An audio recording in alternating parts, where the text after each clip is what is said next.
For a long time I've been hearing about secret societies. Some people claim they are harmful organizations and others say they are useful to society. I think their story is important and could be affecting our lives.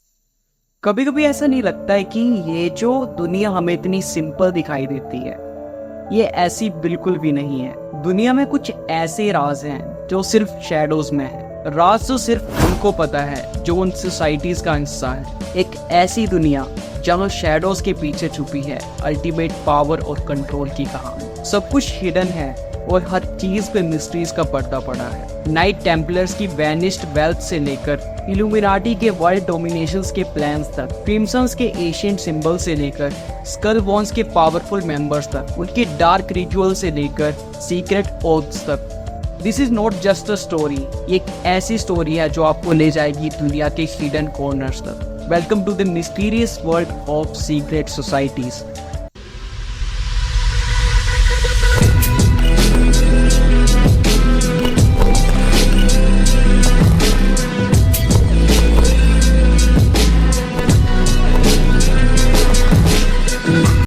हमारे बीच में बहुत सारी secret societies हैं जो एक दूसरे से कनेक्टेड हैं और उनमें से एक है नाइट टेम्पलर्स।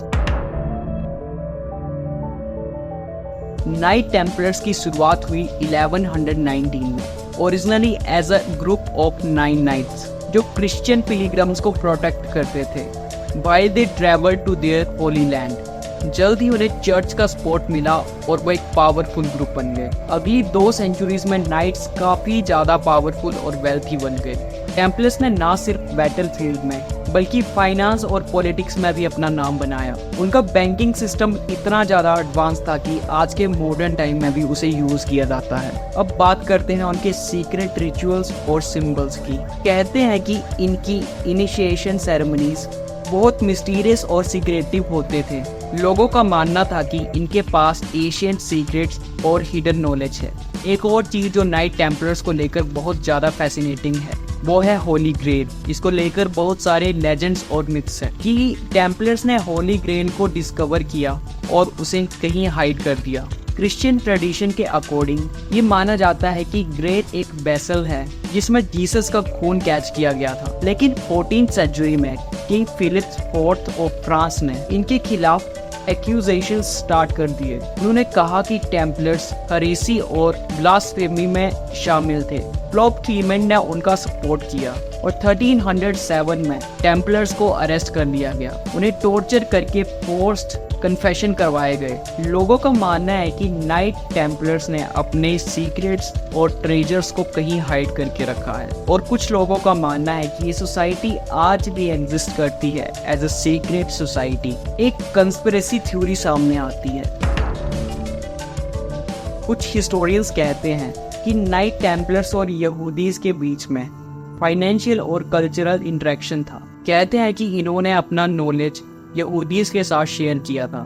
आज के टाइम पे देखें तो मोस्ट पावरफुल और मोस्ट रिचेस्ट कम्युनिटी है यहूदीज। अगर देखें तो इनमें ये हर चीज में आगे हैं। चाहे बात करें ग्रेटेस्ट साइंटिस्ट एल्बर्ट आइंस्टीन की या डॉक्टर J.R. ओपनहाइमर, या फिर बात करें फेसबुक के फाउंडर मार्क जुकरबर्ग की, या बात करें ओपन AI के CEO की, या फिर बात करें US के सेक्रेटरी ऑफ स्टेट की। ये सभी लोग यहूदी हैं और ऐसे बहुत सारे नाम हैं। कभी सोचा है कि यहूदीज ही क्यों, हर फील्ड में यहूदीज ही आगे क्यों हैं? इट माइट बी पॉसिबल कि ये सब सीक्रेट नॉलेज की वजह से हो। It might be possible they are the member of secret society. Imagine तुम्हारी यूनिवर्सिटी जहाँ तुम पढ़ते हो या फिर पढ़ चुके हो, हर साल 15 स्टूडेंट्स चुने जाते हैं जो फिर बॉन्ड्समैन बनके दुनिया की टॉप पोजीशंस ग्रैब करते हैं। ये सिर्फ कॉन्सिडेंस है या फिर कुछ और? आज मैं एक ऐसी सोसाइटी के बारे में बताऊंगा जिसकी शुरुआत हुई थी एक यूनिवर्सिटी से। एक ऐसी सोसाइटी जो फेमस है अपने पावरफुल मेंबर्स के लिए, स्कल एंड बोन्स। जितना मिस्टीरियस इसका नाम है उतनी ही मिस्टीरियस हैं इसके around conspiracy theories. Skull bones को 1832 में येल यूनिवर्सिटी के स्टूडेंट्स ने बनाया था, जिनका एम था एक एलाइट ग्रुप बनाना जिसमें सिर्फ सिलेक्टिव स्टूडेंट्स को मेंबरशिप मिल सके। ये जो सोसाइटी है स्कल एंड बोन्स, इसकी जो रिचुअल्स हैं वो काफी ज्यादा स्ट्रेंज है। कहते हैं इनिशिएशन सेरेमनी में नए मेंबर्स को एक ग्रेव लाइक स्ट्रक्चर में सुलाया जाता है और उन्हें अपनी लाइफ के सारे सीक्रेट शेयर करने होते हैं ताकि मेंबर्स के बीच में लॉयल्टी और ब्रदरहुड रखी जा सके। स्कल एंड बोन्स के अराउंड बहुत सारी कंस्पिरेसी थ्योरीज हैं। कुछ लोग मानते हैं कि ये society new world order establish करना चाहती है। इसका मतलब ये है कि ये लोग ऐसे ग्लोबल गवर्नमेंट का प्लान कर रहे हैं जो सीक्रेटली वर्ल्ड पे रूल करेगी। और थ्योरीज कहती हैं कि इस सोसाइटी के मेंबर्स वर्ल्ड के मेजर डिसीजंस को कंट्रोल रखते हैं।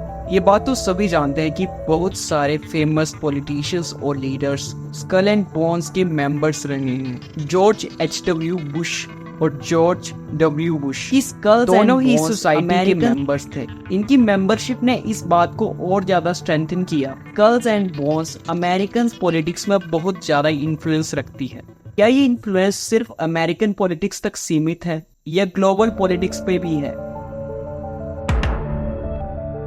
Illuminati is a group of powerful people who controls the world. इतना तो सभी जानते हैं, लेकिन इसका ओरिजिन कहाँ से हुआ? 1776 बवेरिया जर्मन एडम बाइशॉप नाम का एक बंदा था जो एक सोसाइटी एस्टेब्लिश करता है जिसका नाम था इल्यूमिनाटी। एक ऐसी सोसाइटी जो एनलाइटमेंट आइडियाज को प्रमोट करे। पर क्या ये सच में एनलाइटमेंट सोसाइटी थी या कुछ और,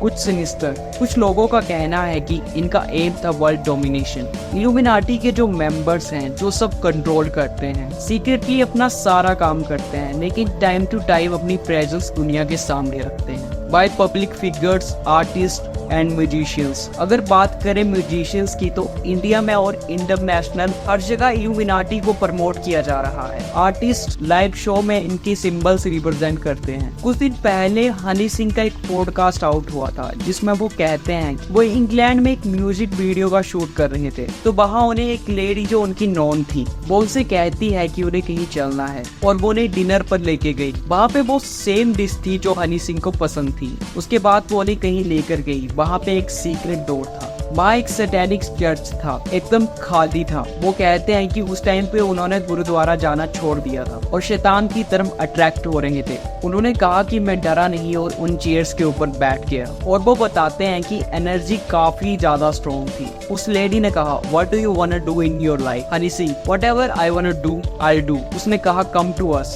हनी सिंह बताते हैं कि उन्होंने वहाँ पे एक फोटो क्लिक करी थी और उसे उन्होंने फेसबुक पे डाला था, तो उसे 1 घंटे के अंदर डिलीट करना पड़ा था। कहते हैं कि जो भी पर्सन इल्यूमिनाटी का पार्ट बनता है वो कुछ टाइम के लिए गायब हो जाता है। सोचो हनी सिंह अपने करियर के पीक पर थे और वो एकदम से गायब हो जाते हैं, वो भी पूरे 9 साल के लिए। इंटरनेट पे इल्यूमिनाटी के रिगार्डिंग बहुत सारी वीडियोस हैं, तो मैं डीप पे नहीं जाऊंगा। बस इतना ही, जिनको भी लगता है कि इल्यूमिनाटी एक मिथ है, तो क्या तुमने $1 का नोट देखा है? उस पे बना पिरामिड, इल्यूमिनाटी का साइन, सब कुछ हमारे सामने है और सब कुछ हिडन। मैंने वीडियो की स्टार्टिंग में कहा था कि तीनों सोसाइटीज एक दूसरे से कनेक्टेड हैं।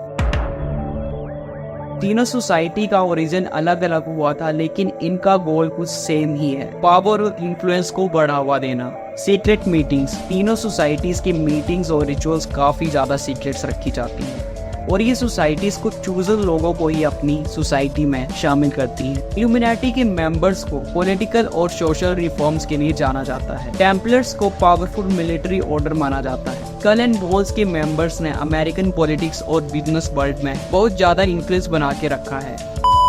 आज के लिए वीडियो में सिर्फ इतना ही। आई होप आपको ये वीडियो पसंद आई होगी। Thanks for watching.